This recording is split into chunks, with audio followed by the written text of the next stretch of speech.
Dobson, lawyer, former police officer. Good to be having a beer with you at the Court Wine Bar this afternoon. Lovely to be here, John. Nice place. Terry, you're someone that's had an incredibly varied career. What made you make the jump from police officer to lawyer? It's a big jump in some respects. Yes, I always wanted to be a lawyer, even in high school, and I actually was able to go in, but my father got ill, seriously ill, and I just decided to get a steady job. I thought my older brother and older sister had steady jobs, and I thought I'll get a steady job as well, and then go back to university.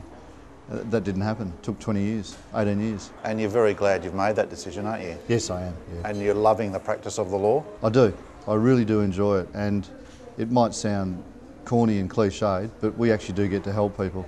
But you're defending the people, Terry, that you once used to lock up, the same sort of people. I am, but I only defend innocent people, John. Yeah, I know that. And Terry, what about your police officer friends from the past? Do they see you as some sort of turncoat? They often make the joke that you've jumped the fence or you've gone to the dark side. That's one of their favourite sayings. But many of them now have moved into management positions, and they realise that it's not all cut and dried. Someone being charged, it's not as simple as what it might first appear. And do you think it's opened your eyes up being a lawyer and being a defence counsel, that it isn't as black and white as what it might have been when you were a police officer on the street?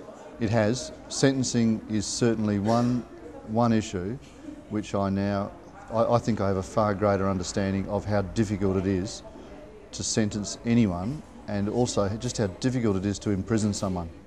I'm not talking about any judges in particular, but they get some incredible criticism, and it is so hard to actually sentence an individual. There's so many factors you have to take into account. And that's why we have the big thing that there should be no mandatory sentencing. Terry, when you first got onto your feet in a courtroom before a jury, what was the feeling? First time, it's at once terrifying and it's also great. And I suppose there's a thing about lawyers who do like to appear in court, that they love the sound of their own voice. So we all just get on our feet and we rabbit on. You don't like the sound of your own voice though, do you, Terry? No, not much, John. And Terry, is it true that you once represented someone that fell asleep in a bordello? Yes. Yes, he did. And I don't think he should have been charged. I think he should have been cautioned. He was pretty drunk, and I don't think he got fair value for his money in any event, so he'd been punished enough.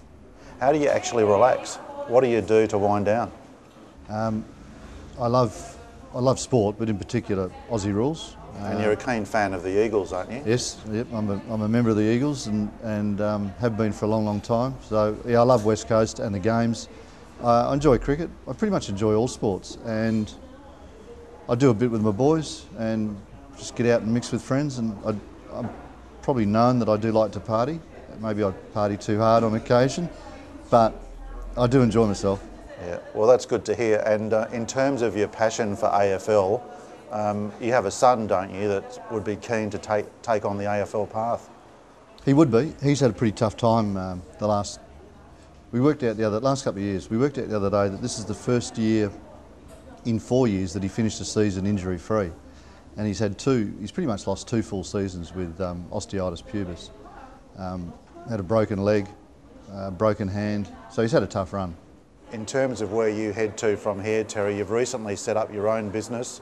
You're a sole practitioner working very close to the criminal law courts. Where do you see yourself now going from that?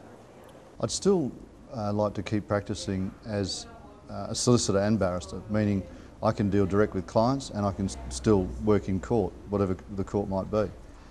I think with my nature, I don't think that I'd ever go to the bar, become a barrister alone, because I simply love dealing with people.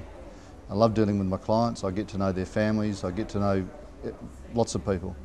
And that's one part of the law I really love. Terry, thank you for coming along today. It's been a pleasure talking to you, and I'm sure we're going to bump into each other down the terrace very shortly. You will. Thanks, John. Fantastic. Thanks.